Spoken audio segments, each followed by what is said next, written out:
자, 여러분, 가을 하면 여러분들 떠오르는 그런 열매, 그런 많은 과일들이 있죠. 뭐 사과도 있고 배도 있고 감도 있고.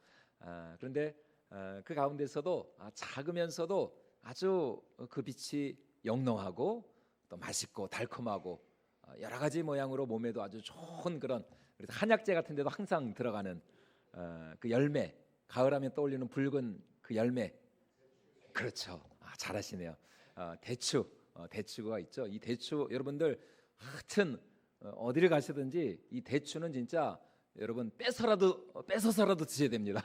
대추가 그렇게 몸에 좋습니다. 대추 정말. 그래서 대추차 여러분들 꼭 권장해 드립니다. 커피보다 좋은 게 대추차입니다. 훨씬 비싸기도 하고. 그런데 이 우리나라 대표 시인 중에 한 분이시죠. 이 장석주 시인이라는 시인이 계신데, 이 장석주 시인이 대추 한알이라는 그런 시를 이렇게 지으신 적이 있습니다. 아주 이제 유명한 시인데 제가 한번 읽어보도록 하겠습니다. 대추가 저절로 붉어질 리는 없다. 저 안에 태풍 몇 개, 천둥 몇 개, 벼락 몇 개, 저 안에 번개 몇 개가 들어서서 붉게 익히는 것일 게다. 저게 저 혼자서 둥그러질 리는 없다. 저 안에 무설이 내리는 몇 밤, 저 안에 땡볕 두어 달, 저 안에 초승달 몇 날이 들어서서 둥글게 만드는 것일 게다.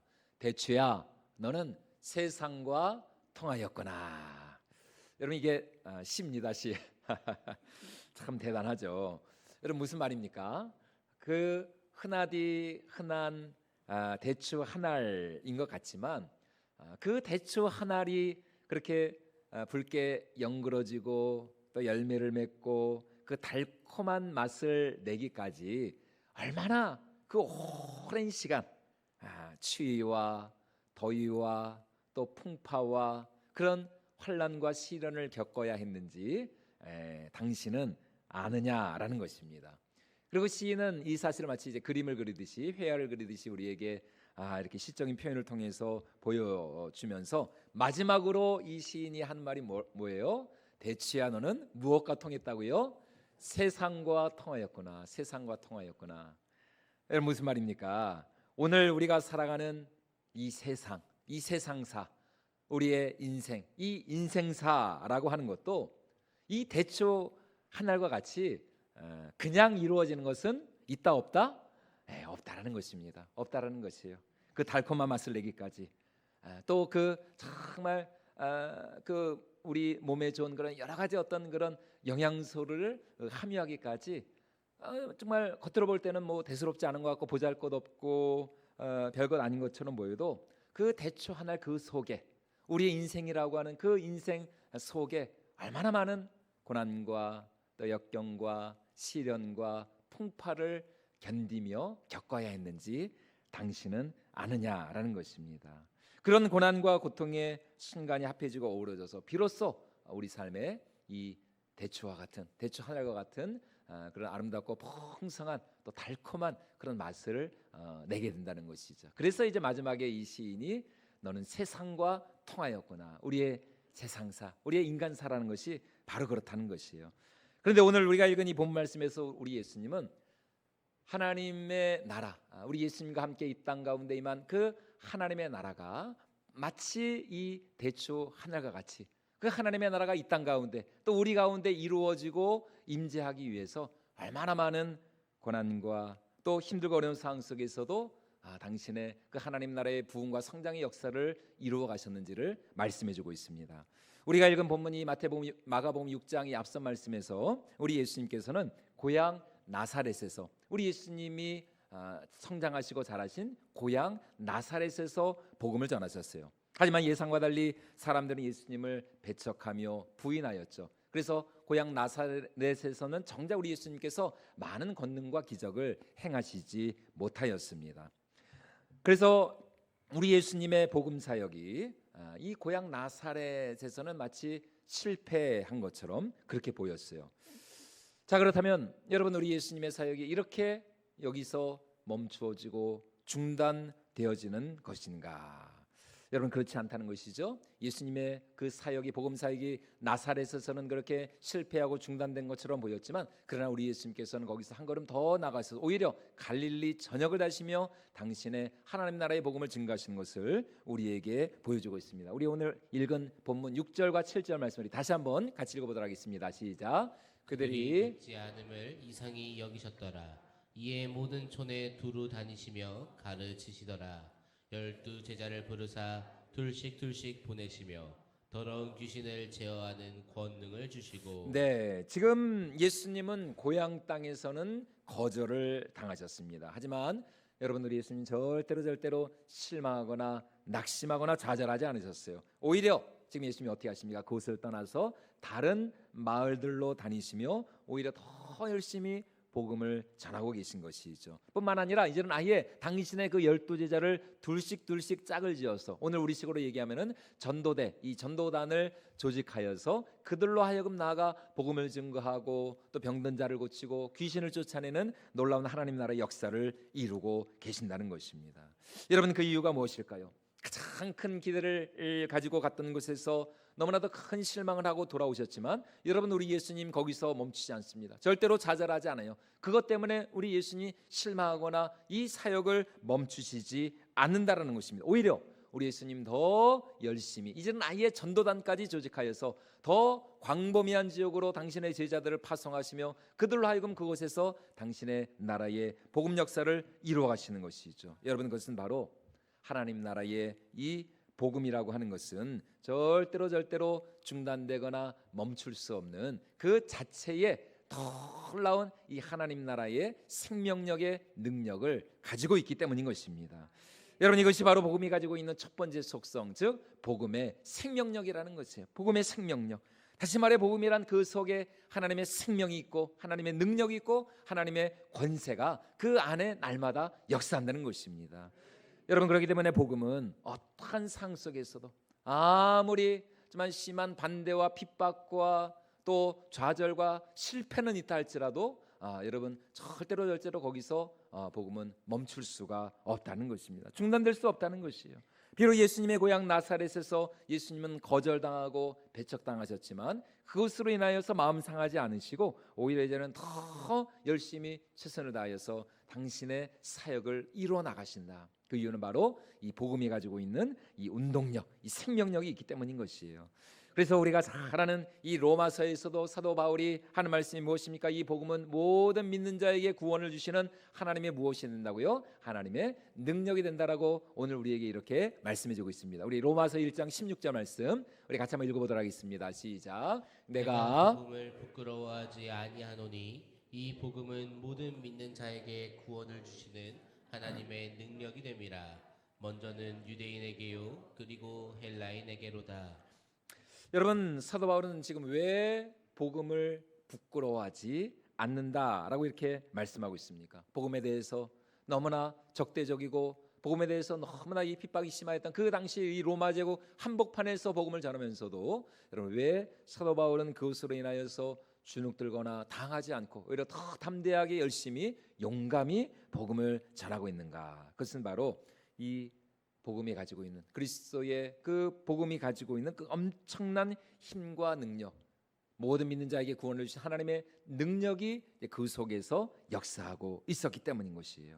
아무리 사람들이 오해하고 무시하고 또 사람들이 대적하고 또 방해하고 핍박한다 할지라도 오히려 복음은 그들의 심령과 영혼, 그들의 삶을 새롭게 변화시키고 그들의 심령 가운데 정말 하나님의 사랑을 깨닫게 하고 하나님의 은혜를 깨닫게 하고 이 복음으로 말미암아 우리 인생의 진정한 의미와 가치와 목적을 깨닫고 그것으로 인하여서 더 하나님께 영광을 올려드리고 하나님을 찬양하고 예배하는 진정한 삶을 살아가도록 하는 그 능력, 그 권세가 바로 이 예수님의 복음, 이 말씀 안에 들어있기 때문인 것이죠. 다시 말해 복음은 그 자체에 거룩하고 신령한 운동력을 가지고 있다는 것이에요. 어떤 회방과 방해에도 절대로 굴하지 않습니다. 굴복하지 않아요. 절대로 꺾이지 않습니다. 얼마 전에 그 우리나라 축구 대표팀 이렇게 월드컵 치르면서 그때 유행했던 단어가 뭐예요? 중꺾마. 중요한 것은 뭐 하는 마음이라고요? 꺾이지 않는 마음. 꺾이지 않는 마음. 여러분 바로 복음이 그렇다는 것이죠. 어떤 상황 속에서도 꺾이지 않는 굴하지 않는 그 복음의 운동력, 생명력, 여러분 이것이 바로 예수님의 복음인 줄로 믿습니다. 물론 여러분 복음이 전파될 때 반드시 거기에는 어둠이 역사해요. 사단의 해방과 방해가 있습니다. 여러분 이걸 우리가 모르면 안 돼요. 어둠의 권세와 대적의 공격이 반드시 있죠. 요한복음에서 우리 예수님 말씀하신 것처럼 예수님은 빛이시기 때문에 빛이신 예수께서 이 땅에 오실 때 반드시 이 어둠의 세력들의 반발이 있습니다. 왜냐하면 그 빛이신 예수 그리스도 앞에서 자신의 그 어둠, 그 거짓, 그 위선이 드러나기 때문인 것이죠. 그래서 반드시 복음이 전파되는 곳에는 박해가 있고 핍박이 있고 반대가 있고 조롱이 있을 수밖에 없다는 것이요. 그래서 우리가 잘 아는 것처럼 이 초대교회 당시 기독교는 로마 제국으로부터 엄청난 박해를 받았습니다. 당시 성도들은 예수님을 믿는다는 이유로 저 카이사르, 저 로마 황제가 진짜 신이 아니고 진짜 로드가 아니고 오직 하나님의 아들 예수 그리스도, 십자가에 못 박혀 죽으시고 부활하신 그 예수 그리스도가 진정한 우리의 왕이 되시고 주가 되시고 하나님이 되신다는 그 사실을 고백한다는 이유로 여러분 초대교회 성도들은 그 로마의 원형 경기장에 끌려가서 사자의 밥이 되기도 하고 화형에 처해지기도 하고 또 그곳에서 단체로 말이죠, 집단적으로 이 십자가에 못 박혀 처형을 당하기도 하고 말이죠. 정말 이루 말할 수 없는 그런 엄청난 핍박과 박해를 받았다는 것이에요. 심지어 당시 초대교회는 이 공동체 안으로 은밀히 들어와 성도들을 고발하는 그런 내부 밀고자들을 구별하기 위하여서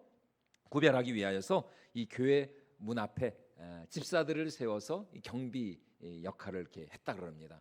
그러니까 이제 우리 집사님들의 이제 중요한 사명 중에 하나가 교회 경비를 잘 서는 겁니다. 교회 경비, 교회를 지키는 거예요. 여러분 2000년 전에 이처럼 초대교회의 상황이라고 하는 것은 정말 오늘 우리의 상상을 초월할 정도로 아마 이번에 이제 성지순례 가셨던 분들은 다 이제 그것을 보고 또 느끼고 경험하셨을 텐데 얼마나 그 당시 초대교회 성도들 정말 그 극심한 핍박과 박해 가운데서도 말이죠 끝까지 자신의 믿음과 신앙을 지키기 위해서 그들이 고군분투하였습니까? 너무나도 열악하고 적대적인 환경 아래 있었다는 것이에요. 앞서 말씀드린 것처럼 그 장석주 시인의 그 표현을 빌리자면 당시 초대교회는 그 안에 얼마나 많은 벼락과 또 천둥과 번개를 가지고 있었는지 모른다는 것이죠. 하지만 여러분 결국 어떤 일이 일어났습니까? 그렇게 로마 황제로부터 카이사르로부터 심한 핍박과 박해와 고난을 받았음에도 불구하고 여러분 기독교가 어떻게 되었어요? 기독교가 결국 소멸하고 사라지고 없어지고 말았나요? 여러분 전혀 그렇지 않죠. 오히려 너무나도 놀라운, 너무나도 신기하게, 오히려 너무나 역설적으로 말이죠. 놀랍게도 모든 그 역사가들의 그 증거, 그들의 연구 결과에 의하면은 초대교회는 매 10년마다 40% 이상 급성장하는 폭발적인 부흥의 역사를 이루었다는 것이에요. 여러분 한번 생각해 보세요. 매 10년마다 40%. 10년마다 40%면 이거는 뭐 이게 계속 이게 이제 누적이 되는 거니까요. 얼마나 기하급수적으로 그 당시 초대교회가 성장을 했냐는 것이에요. 그러다가 결국 여러분 우리가 잘 아는 것처럼 AD 313년에 그 로마의 콘스탄티누스 황제에 의해서 기독교가 공의되었죠. 그때까지 기독교는 박해의 대상. 그런데 이 콘스탄티누스 황제에 의해서 기독교가 정식으로 이제는 로마의 한 종교로 정식으로 승인이 된 거예요. 그리고 392년에 마침내 이 로마의 테오도시우스 황제라는 이 황제에 의해서 기독교가 로마의 무엇이 되었을까요?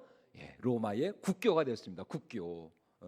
여러분 우리나라는 기독교가 아직 국교가 아니죠. 근데 여러분 초대교회 392년에 로마의 국교가 되어지는 정말 기가 막힌 놀라운, 여러분 결국 복음이 승리한 것이죠.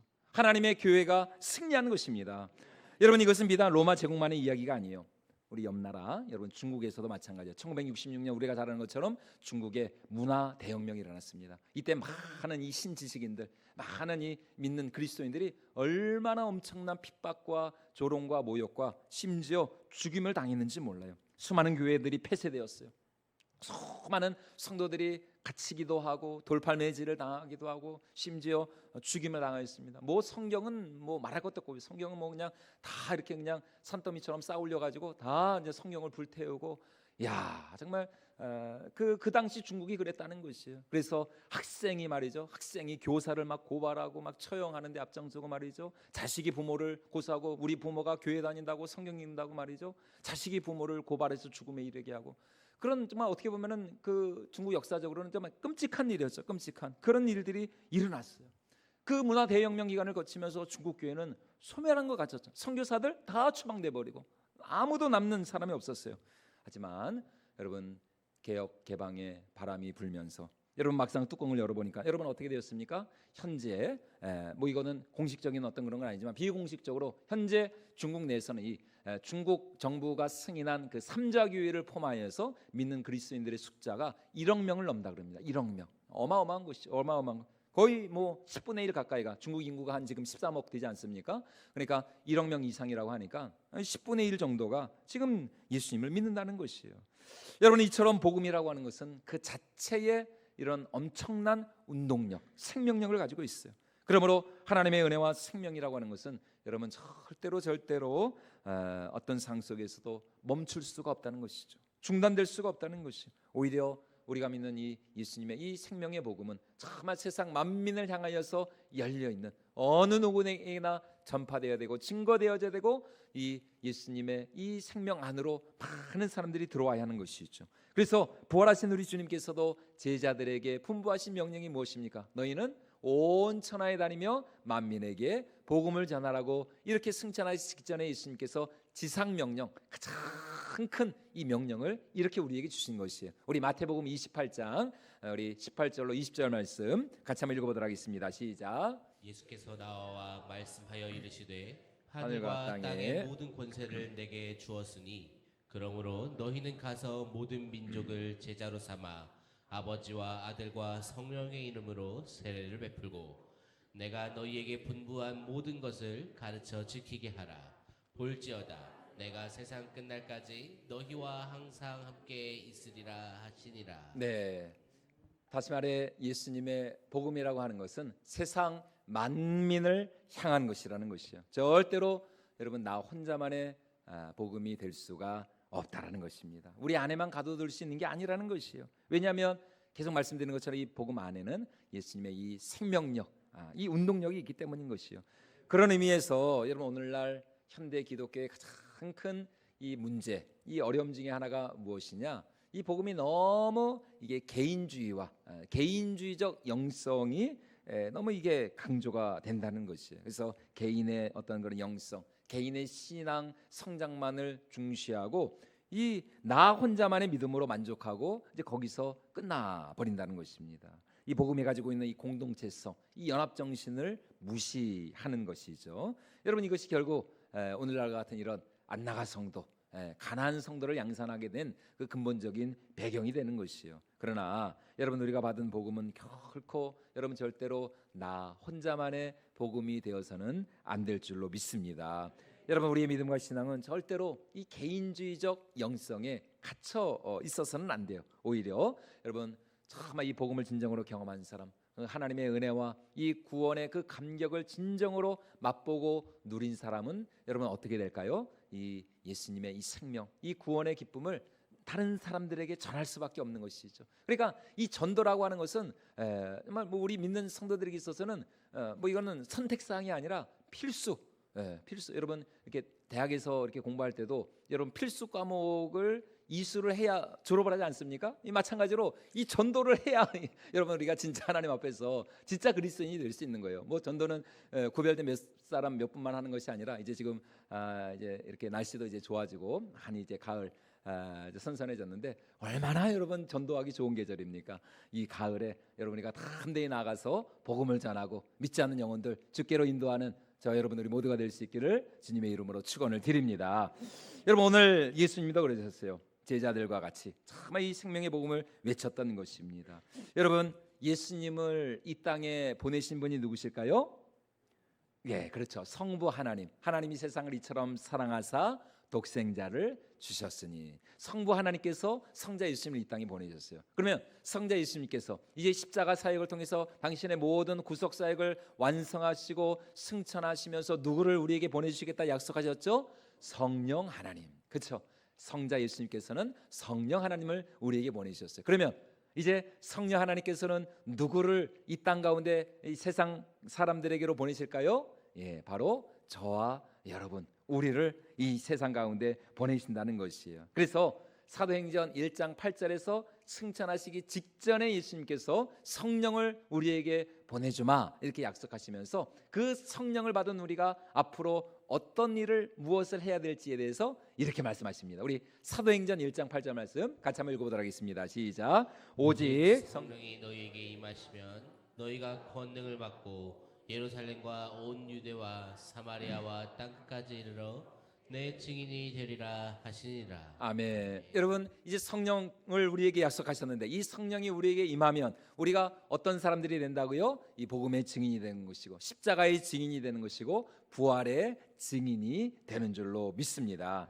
다시 말해 성부는 성자를 보내신 것이에요. 그리고 성자는 성령을, 그리고 성령은 오늘 우리 속에 능력으로 역사하셔서 우리를 통해서 하나님 나라의 그 역사를 이루어 가신다라는 것입니다.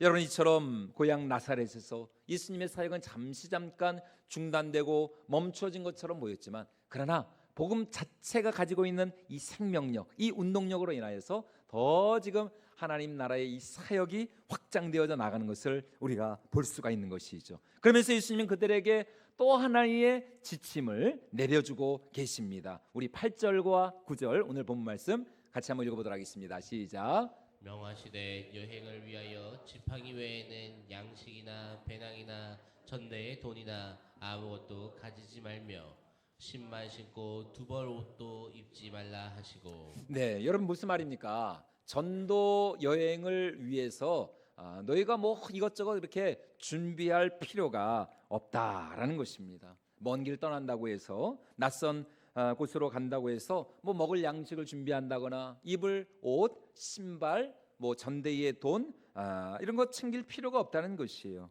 여러분, 그 이유가 무엇일까요? 왜 예수님께서 이런 말씀을 하실 수 있었느냐? 그것은 바로 지금 제자들은 혼자가 아니기 때문이었습니다. 여러분, 그들은 혼자가 아니었어요.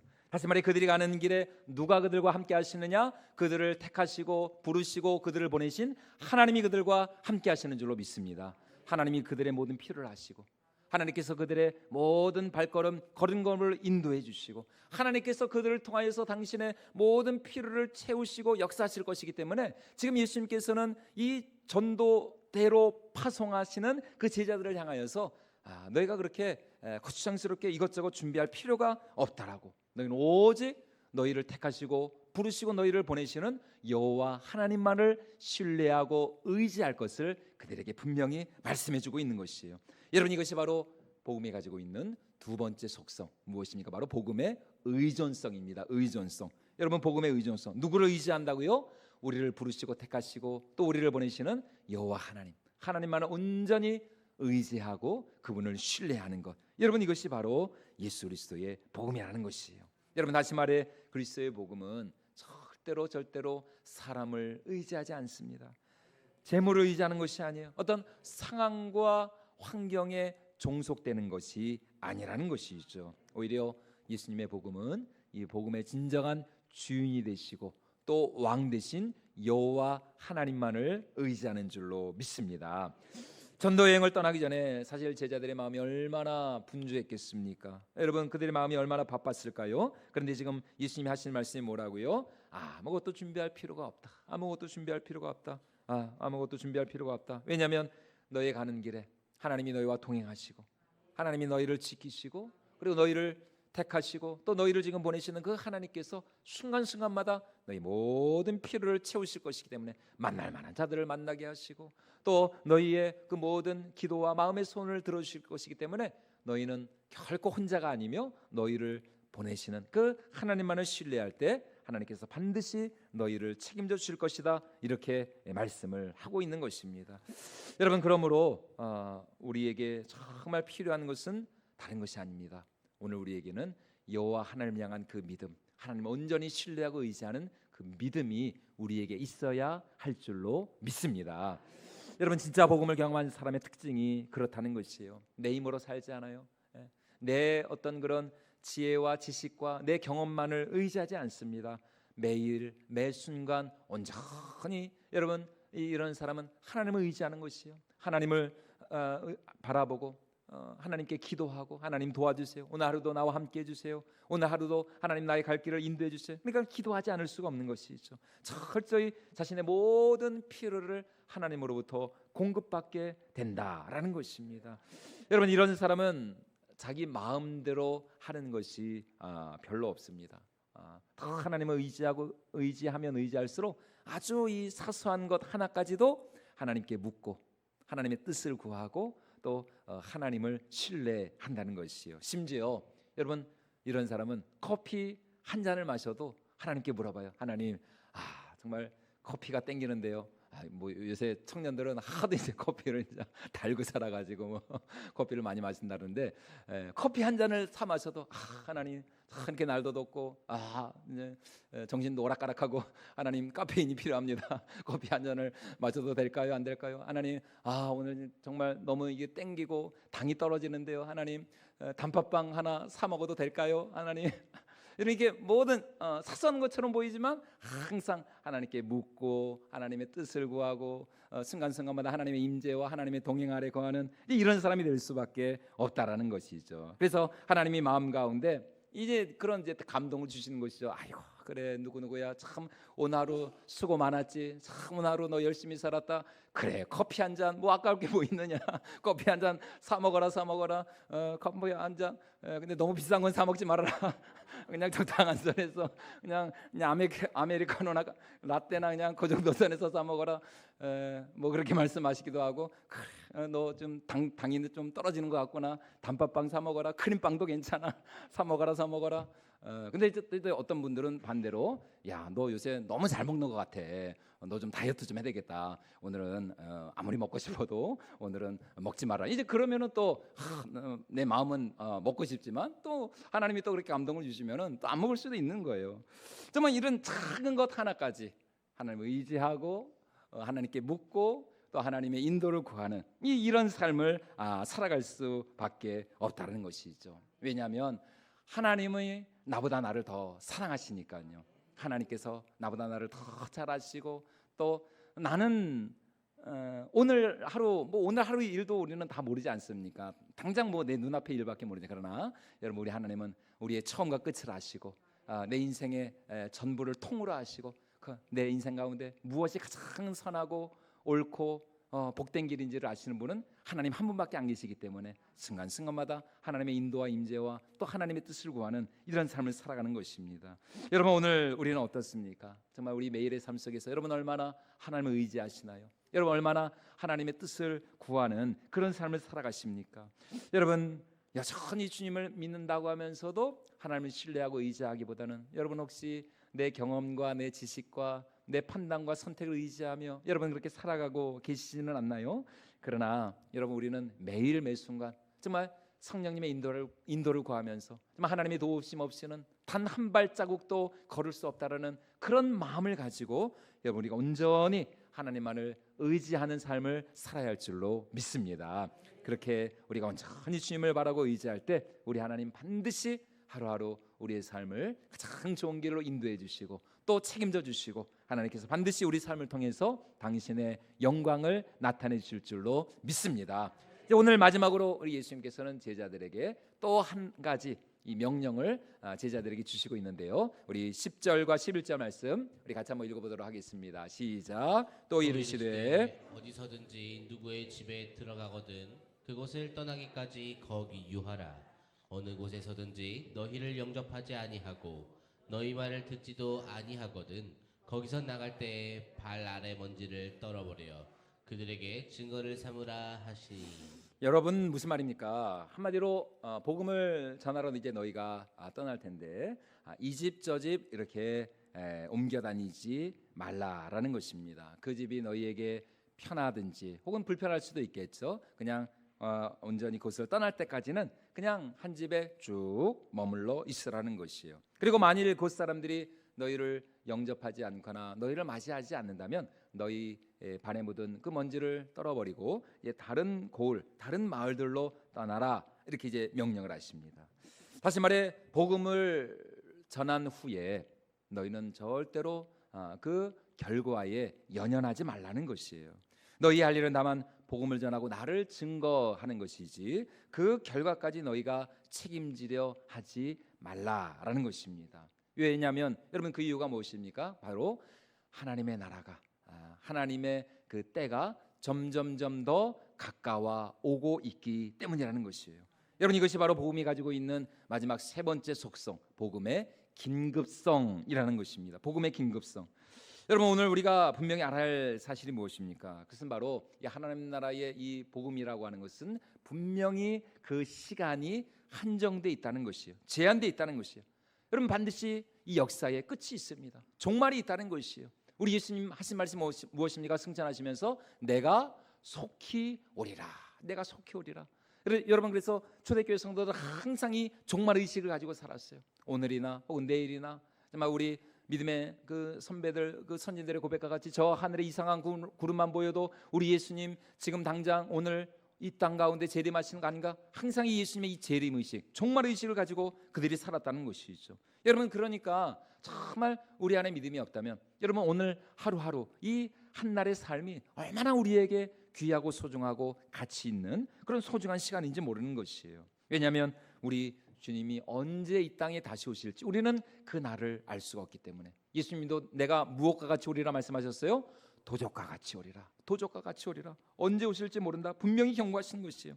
그리고 다시 오실 그날 우리 주님은 심판의 주로서 2000년 전 우리 예수님 처음 이 땅에 오셨을 때 우리 예수님은 구원의 주로 오셨어요. 구원의 주로. 그러나 이제 마지막 날 이 땅에 다시 재림하실 때 이제 우리 예수님은 심판의 주로 오셔서 믿는 자들은 영원한 생명에 영생에 이르게 하시고 믿지 않는 자들은 영벌의 그 형벌에 처하게 하실 것이에요. 그러므로 여러분 우리에게는 세월을 절대로 허비하거나 낭비할 시간이 없습니다. 지체할 시간이 없는 것이에요. 여러분 우리는 때를 얻든지 못 얻든지 담대하게 정말 하나님께서 우리에게 시간을 주시고 기회를 주시고 환경을 열어주실 때에 우리는 언제든지 이 복음을 전할 수 있는 그런 복음의 긴급함을 우리가 가지고 있어야 한다는 것이죠.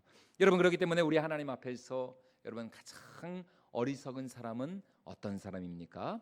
오늘 하나님께서 우리에게 주신 이 사명과 이 직분을 내일로 미루는 사람, 다음으로 미루는 사람, 이런 사람이 하나님 앞에 얼마나 어리석은 사람이 되는 건지 몰라요. 여러분 하나님께서 우리 각자에게 주신 그 시간이 있고 또 때가 있고 기회가 있다는 것입니다. 그래서 세월을 아끼라라는 이 말의 이 헬라어 원문의 보다 정확한 의미는 기회를 사라는 것이에요. 우리에게 주어진 기회를 놓치지 말라는 것입니다. 다음으로 미루면 안 된다는 것이에요. 여러분 그렇기 때문에 여러분 우리의 순종에도 때가 있는 것이고요. 여러분 우리의 봉사와 우리의 모든 헌신에도 여러분 때가 있는 줄로 믿습니다. 여러분 목욕탕에만 때가 있는 게 아닙니다. 여러분 우리 삶에도 다 여러분 때가 있어요. 다 헌신할 때가 있고 이게 보니까 다 순종할 때가 있고 다 충성할 때가 있는 그 때를 놓치면 안 된다는 것입니다. 여러분 그 때가 언제입니까? 바로 지금이죠. 지금 여러분들 좋아하시는 거 있죠? 현금. 현금이 얼마나 좋습니까? 현금 좋죠. 현금보다 더 좋은 게 뭐예요? 황금, 순금. 근데 순금보다 더 귀한 게 뭐다? 지금. 여러분 지금을 붙잡으시길 바랍니다. 정말 지금보다 귀한 게 없는 거예요. 현금보다도 황금보다도 지금이 더 귀한 거예요. 지금에는 지금.